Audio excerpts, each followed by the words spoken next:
Yerrr, yerrr, yerrr. What's going on, people? How y'all doing out there in world of life? Episode 4, welcome.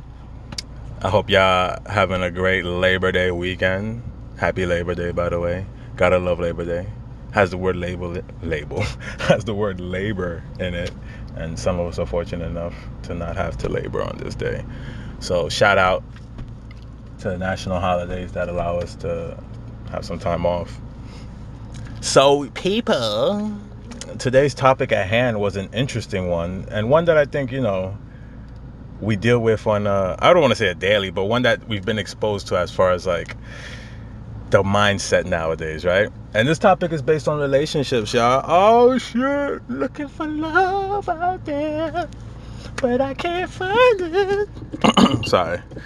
But yeah, it has to do with relationships, and more specifically the whole concept of, and this goes both ways, because I know guys that are like this when it comes to the women they date, but more so of dating someone that's already established as opposed to dating someone who's still working to establish themselves. And by working to establish themselves, let me elaborate. I don't mean like some bum, you know what I mean? Like who's just not doing anything and trying to find a job. Like, no. I'm talking about the person that has that story of they want to be a famous fucking, let's say for example, rapper, right? And so they're grinding to make it in the rap game. So right now, they're working a little basic job and they're focusing all their energy and money towards accomplishing this goal.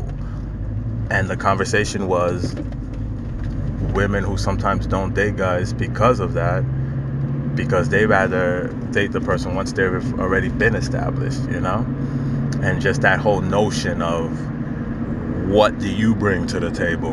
And I told her, I was like, years ago I came up with a little quote based off of that wording or that phrase, what do you bring to the table? Like, bitch, where the table at? Stop playing.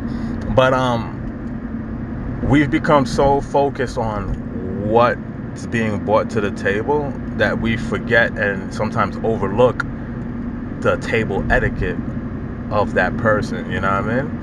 And pretty much what that means is we're judging people that we're looking to spend the rest of our lives with based off the material things they possess as opposed to who they are as a person, right?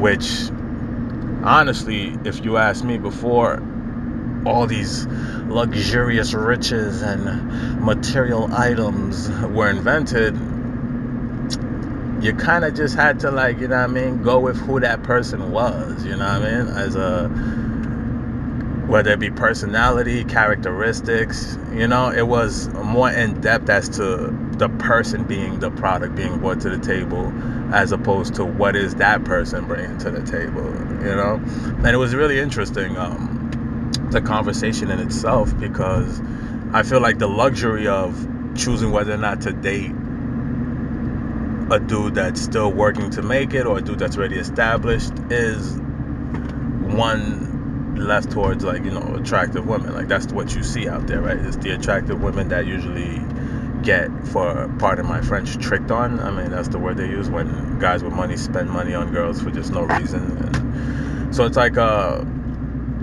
it's a double-edged thing, It's like, one, do you knock the female for capitalizing if there are people out there willing to do it?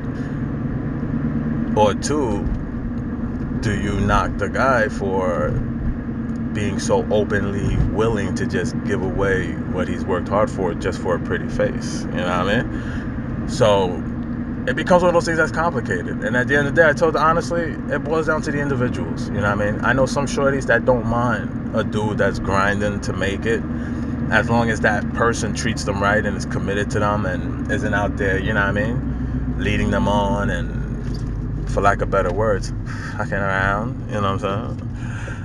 And then there are some females that are like, I don't care. I need that dude to be doing it, And he could do whatever he wants as long as I'm good, my bills are paid, and vice versa. Now, is anybody right or wrong? I guess it all depends on the individual that they're dealing with, right? But there's something out there for everyone, you know? And at the end of the day, if a female decides that, look, I don't give a damn what his table etiquettes are, or if a guy decides I don't give a damn what her table etiquettes are, as long as she's bringing lasagna, lamb chops, and steak to dinner, and, you know, says the man who's a vegan. I name all the foods with like meat in it, like the meat and potatoes, you know. As long as that's being brought to the table, then that's all that matters. And you know what? Respectfully, hey, to each his own, you know. I'm a little old school in my thinking, which is probably why I'm still single right now. Ladies, holla at your boy. But yeah, I'm really old school with it, and I'm still out here thinking like unconditional exists, you know what I mean? And that it's not gonna matter about whether or not a person has $1 million in the bank account or $100 in the bank account, as long as that person is true to who they are and it appeals to who you are, you know. So we'll see how that works, y'all. Stay tuned. But yeah, it was a very interesting convo. At the end of the day, I can't really sit here and trace back to when this whole idea started as to, you know, dealing with people based on what they have and not who they are. You know, I can't really say, oh, it started in the Renaissance time and blah, blah, blah. But all I know is that we live in a world where money affords us luxuries and comforts, and for some people those luxuries and comforts are important. And if that's what's important to you, then I feel at the end of the day there's nothing wrong with that, as long as you're open and honest about that, you know what I mean? And if you are open and honest about that, then you did your part, you know. I think what happens is a lot of people aren't open and honest about what they want or what they're looking for, and so that's where a lot of confusion, and that's where people get hurt and people get misled and so forth. But like, for example, if I meet a shorty and I know straight up like, yo, she's looking for a baller off rip, then I know one or two things. I'm either gonna tell her like, yo, shorty, keep it moving, or I'm gonna put on my actor's hat and play the part, right? That's not my style, but just an example, like someone put in that situation. But at least you're aware of what that person is looking for. Now, if you chose to put on your baller's hat and put up a front, and then now it gets revealed that you was fronting, and now shorty leaves you, then that's on you, fam, because you weren't being real with yourself to begin with. So once again, be true to you, and you will find what is true. Oh, I should put that in the quotes and write that somewhere. But yeah, you guys, actually I just got up to Publix right now, so let me get up in here before this shit starts forming the line. Yeah, bro, it's still doing lines out here. I'm like, what?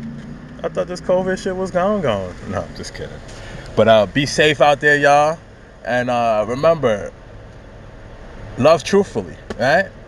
If you start with the truth, then you are left with the truth, and at that point no one gets hurt unless the truth is something that's gonna hurt your feelings. But at the end of the day, it's respected, right? So remember, y'all, what do you say to somebody you know?